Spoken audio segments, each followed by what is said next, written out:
Yo, Hendo here with Average View Slo-Pitch. I've got obviously Cesar Rios Jr. here. You've seen him on the channel plenty of times.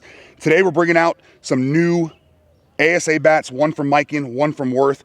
We got Phil Matt's signature Bedlam, 13.5-inch XL, which with Worth means half-ounce end load, or well, means they put close to a half-ounce end load in it basically. And then we've got Kyle Pearson's KP23, 12.5-inch barrel, half-ounce as well. So today, as normal, we're gonna throw it on the tester, come out here, swing only 52s, because obviously they're ASA bats, and then we'll give you kind of our final compression, final thoughts. With that being said too, we've talked about in the past, we've had all Thunder ZN Hycon 52-300s in the bag with really nothing else up to this point. We're at the point now where these have been hit quite a bit and it's time to kind of refresh it. So we are gonna bring in some other balls. We've got some more on the way just to kind of see how they compare to this. We wanna keep, obviously like we talked about, more of that just middle ground ASA ball. So some of the ones we picked up is we picked up more of the Evil 52 BPs, which are again 52-300s that are supposed to protect your bats a little bit more, but simulate game performance. So while we have these ZNs in there, we're gonna see how these kind of compare as well. I'll mention a little bit at the end of the video. And then we have some of the actual USA stamped Evils as well. They call their tournament edition ball basically, but these are also 52-300s. So we have a mix of both of these in there, I think 2 dozen each, plus all our ZN Hycons. So just know we're using all of these in the video today. And at the end, as we talk about the bats, I'll give you just a quick rundown of how we felt like these compared, what we saw speed differences, things like that, to see kind of what we're gonna do going forward. But either way, let's get the swings on it, check them out, come back with final thoughts. All right, let's go ahead and check out our ASA bats. Up first, we've got the 13.5-inch XL, so half-ounce end load, Phil Matt signature line Bedlam. This can be a 1050 threshold according to the USA kind of certification threshold they got there. For anyone who's not familiar with that, they got linear, non-linear bats. If you're non-linear, you have to go to the kind of the chart on there. And if I hopefully remember, I'll put the link up here so anybody can take a look at that if you want to. But that's just a hair over 175. I've got the conversion chart up here on my phone. Just so you know, there is an equation you can run if you don't want to just use the chart. And I don't expect you to remember this, but it would help if I didn't just mess up my chart. But anyways, hang on one second, sorry. You would basically take this reading from here and you multiply it by 4.35 and then you'd add 500. But again, there's a chart. Maybe you can see that. Obviously, you can't see all the numbers, but based on this chart at 178, we're looking at 1275. So it's got about 225 basically compression to go. We'll go ahead and get 7,500 swings on it until it kind of feels game ready and then come back with final compression, final thoughts. And as we mentioned, we're also going to throw Kyle Pearson's new KP23 ASA on here as well. Just kind of see how the two compare, with one being that 13.5-inch barrel and then this one from Kyle Pearson being 12.5. Also end loaded, half-ounce end load, so that's kind of a nice comparison. This can also be at 1050. And on this one, we are at like 210, basically. And so on the chart, 207's at 1400, 213's at 1425. So either way, we have some wiggle room. Slight difference here in the compression on both of them, which is nice, so we can see how they compare. We'll come back with final compression, final thoughts. 95 miles per hour. Yeah, so it's always interesting because my current ASA Gamer, USA Gamer, whatever, is the SB1 from Monsta, and then I have a Black King of Diamonds. So I've switched between those two. Just got the Gold King of Diamonds in, so I'm sure it'll be the same as the black one. So one of those will be on Gamer, but it's always interesting going from the Monstas and even recently the Pier with their pad tech to some of these other bats like the KP where you don't have that, obviously fib, pad tech or whatever. And you get that still, that crack sound that's different from the ASA bats.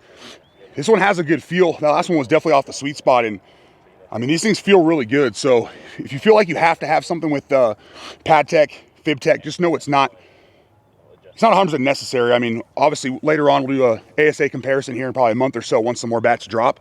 But this has a almost exact feel to the USSSA model, which is a slightly different sound and feedback off the actual barrel.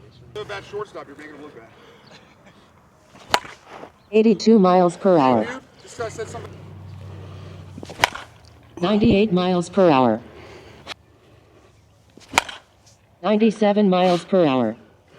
Yeah, super easy to control, super consistent. I mean, we got ball marks pretty much up into the 3 of the KP, down into the lower part of the P, and they've almost all felt identical. So it's nice to a largish sweet spot even for early on. And this one tested, I forget the exact number, but I know we had like 400 PSI to go before being at failing, which with these 52s ASA bats, we've noticed that gives you a lot of swings.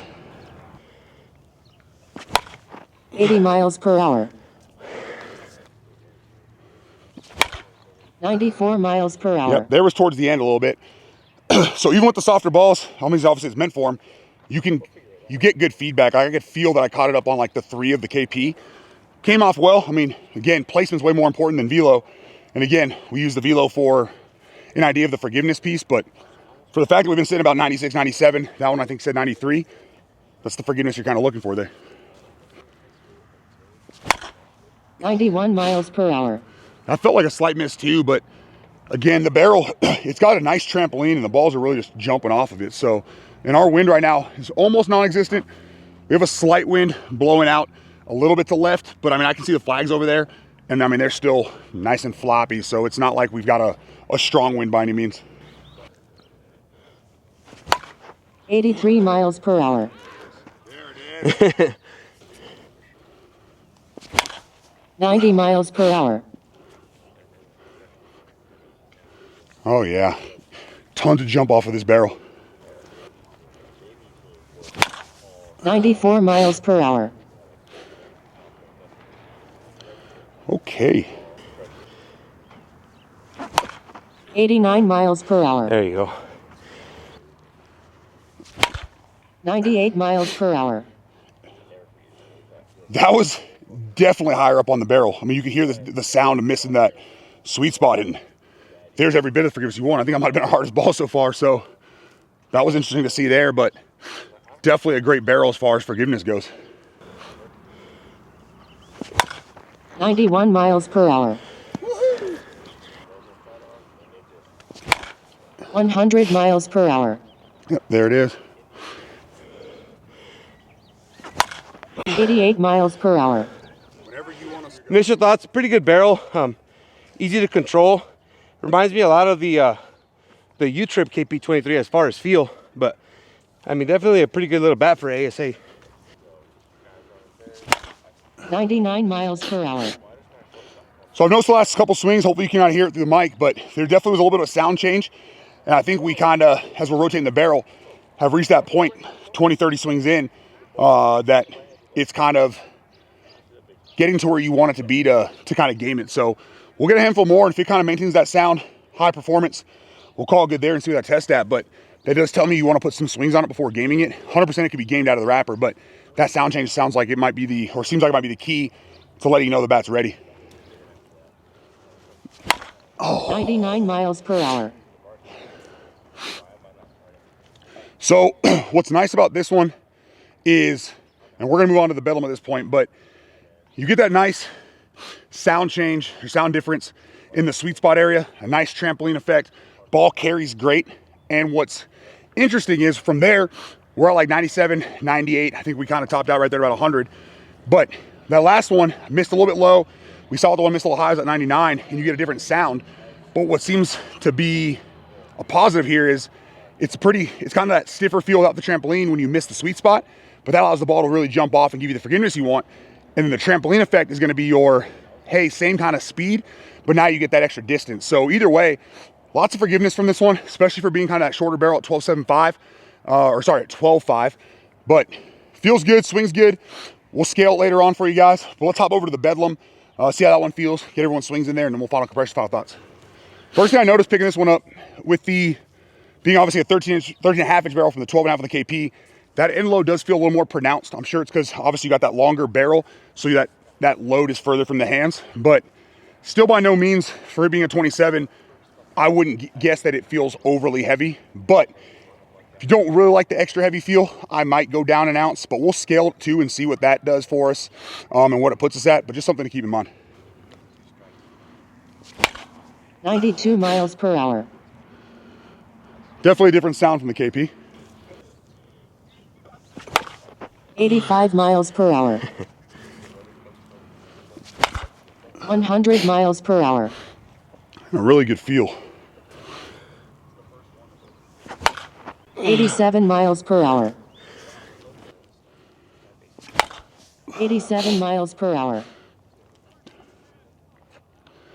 Yeah, the carry off both these barrels is really good to where when you hit on the line, you get the kind of velo you want to really get that thing through the hole.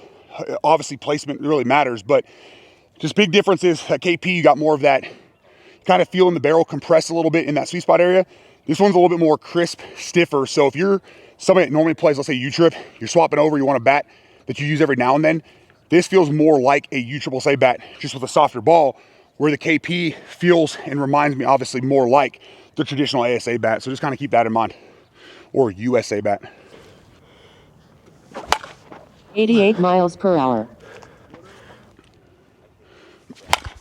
100 miles per hour. Yeah, nice crack. Even though I said it felt a little heavier, it still seems very easy to control. So probably honestly just go with the weight you normally swing. 90 miles per hour. 103 miles per hour. 89 miles per hour. 94 miles per hour. That felt great. Performed great. Yep. Exactly what you want there. 91 miles per hour. 101 miles per hour. Yes, sir. 88 miles per hour. 101 miles per hour. Yes, sir. 89 miles per hour. So, initial thoughts, word Bedlam definitely has a better sound in my opinion, better feel, very easy to control, and I like this option a little bit better. I definitely have enjoyed the sound a lot better than some of the other ASAs that we've swung, but it definitely feels really good, has good pop. I think this is going to be a pretty good option for a lot of people right here. 99 miles per hour. Yeah, and that'll wrap it up for the Bedlam as well. So, as you kind of saw, both bats, really, really good performance. Honestly, if you're trying to make a decision between these two, let's say, for instance, I would just base it off of, are you a fan of like that 12.5 inch barrel versus 13.5? And load on both of them again. You can feel them a little more pronounced on the longer barrel. But if you want that more traditional, almost U-triple-A feel, I'd go with the Worth. If you want kind of that ASA, almost like a trampoline effect as when you catch that sweet spot, that's kind of the KP for you. But either way, both great options. Interested to see if the compression moved much at all, with both of them having about 75 swings. The KP, you definitely could tell, sound changed a little bit. Haven't got a sound change yet with this one, but it did start lower compression where I think this is pretty much game ready, like the U-triple-A Bedlams were last year. So let's go ahead, get Junior and Alan's thoughts on this one, and then we'll hop over final compression, final thoughts. All right, starting with the Bedlam USA. Again, this is that 13.5 inch barrel XL. We put 70, right around 75, 52 300s on this one. And it's gonna give us a mark of basically right at 175, maybe a hair under for the U-triple-A tester, which again, on that chart we showed you in the beginning, 173 puts us at 1250. And this one has a 1050 passing range, so still plenty of room there. And honestly, it felt pretty darn game ready by the time we were done with it at that 75 swing mark. So that tells you that you can put even more swings, open up even further as it gets hotter and hotter, or obviously game from this point, and it should last you for a long time. And then for Kyle Pearson's KP23 USA model, we've got basically the same exact thing. So just over, this one's at 178 instead of just under, so that's 1275, and this is also a 1050. So either way on both of these, plenty of wiggle room to put more swings, really break it all the way in, but both these at this point at that 75 swing mark feel pretty darn game ready. All right, and that's gonna wrap it up here on our Worth Bedlam ASA 13.5 inch XL, so half ounce end load versus obviously if you saw XXL, that's full ounce, and then the 12.5 Kyle Pearson Miken KP23. And for both of these, I mean, it's great options here from whether you want the longer barrel or the shorter barrel. What I really like about both of them, and this is something we've already seen from Worth and Miken throughout this year, but the connection pieces on them feel like they've stiffened up just a little bit. Not quite as stiff as the U-triple-A models, and I think that's got to be by design, because as we've kind of seen in the past, like with Monsta, the 35 and even sometimes the 2500 handles seem to be the best performing for ASA. So with that, I think there's obviously the reason that they kept these a little bit different from the USSSA ones, but the biggest thing I noticed with both of these is this one felt a little bit more like a traditional USSSA bat. So if I'm somebody who maybe doesn't play a lot of USSSA, looking to kind of make the switch over there, have a USA bat in my bag that I can use, this one's going to be kind of the easiest just to transition back and forth from, especially if you don't take a lot of BP, you don't have a lot of time for that. It gives you a nice kind of crisp barrel. Doesn't have like a fib or a pad like Pure and Monster, but it did have a kind of a feel of that, like more of a trampoline effect off of this one. And so I thought that was really good for the performance, gave you good feedback, pretty darn forgiving for even for a shorter barrel bat. And then when you did catch that sweet spot, you got a nice sound that allowed that ball to jump off. And then another real positive here on this one is even when you weren't catching the sweet spot on it and you're catching high or low, you lost a little bit of that trampoline, but the barrel stayed stiff in those areas and the ball still traveled great. And I think we talked about during the video, we caught one, I believe it was a little bit low on the barrel. I mentioned it there. And the speed was nearly identical to when we caught the sweet spot. And so what's great about that is obviously you get something that's super forgiving and still gives you the feedback to know my swing wasn't quite right there. I missed that one, but at least you still get the performance. And then here with the Worth, just like if you've seen the previous videos of the USSSA Bedlams, with this glossier paint job, I did feel like it took probably 40 to 50 swings to really get the barrel to open up. We were rotating it throughout. And don't get me wrong, you could game this thing straight out of the wrapper. The sweet spot was really, really good. But to get kind of that maximized forgiveness along with the performance, it was right on that 40 to 50 swing mark that I felt like, okay, this thing kind of switched gears, and then it was absolutely launching those balls. Ball was carrying great. Whether or not, again, that's kind of the crisper barrel with that gloss paint job that Worth's gone to, not really sure, but still makes it an outstanding option for ASA, and especially if you're somebody who wants that longer barrel with this being a 13.5. I know like with Monster, I think almost all their bats are 12.5 for the ASA. There could be a couple out there that aren't, but this is one of those options that can give you that longer barrel option. And if you're somebody, again, who's been swinging a shorter barrel, maybe it's been Monster, you're looking to make a change, or you've been swinging, again, those shorter barrels on the USSSA side, this would obviously be the option for you there with both of them being half ounce. Just pick the barrel length that you prefer, and I think you will be happy with either option. And then with that being said as well, on neither one of these do I see any sort of seaming, webbing, anything like that. So we saw with the compression, there's definitely room to break these in even further, even with how well they performed and how good they felt. So just kind of something to keep in mind there. Both these are still available over on headbangersports.com. You can grab them at a discount with code ADS, or head to Miken's website for the KP, Worth's website for the Bedlam. Don't have a code for you there, but I know they're still available there as well. And then obviously if you want help ordering or you just want some advice before ordering, reach out to us, whether it's on averagedudeslowpitch.com or down in the description of the video. We've got the link tree with contact info, as well as all the links and codes that companies have provided us to kind of give you discounts over on their different sites. But with that kind of being said, two good options there from the USA side of things from both Worth and Miken. Stay tuned here a little bit later in the year. Once kind of the new bat drops slow down, we are going to do a USA bat kind of comparison. We'll bring some of the top ones back, probably the top 5 to 7 bats back that we think are worth kind of competing with one another. And you may end up seeing obviously these back on there, but stay tuned here. Momentarily, we'll throw up kind of the rankings that we got for both of these. And then here within the next probably week or two, expect to see these up on the website on Average Dude Slow-Pitch, so you have a quick reference to everything we've swung so far here in 2025. So with that being said, hopefully you enjoyed the video. Hopefully kind of help you decide if you want to grab either of these models, maybe decide to go with a bat that you're already kind of considering now that you've seen this. But either way, thank you for supporting the channel. Have a great day.